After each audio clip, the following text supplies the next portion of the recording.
अस्तराचे cutting केलेले 2 पाय आपण समोरासमोर ठेवले आहेत आणि ते एकमेकांवर ठेवून आपण एका साईडचा जे आकार आपण जॉईंट करून घेऊया।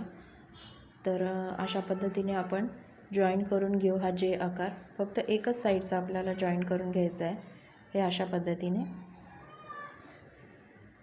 आणि आता आपण पूर्ण ती अखंड साडी घेणार आहोत आणि जेवढी उंची आहे 38 उंची आहे, त्या 38 उंचीवरती आपण सगळीकडे मार्क करून घेणार आहोत आणि तेवढा पट्टा आपण वरचा कट करून घेणार आहोत।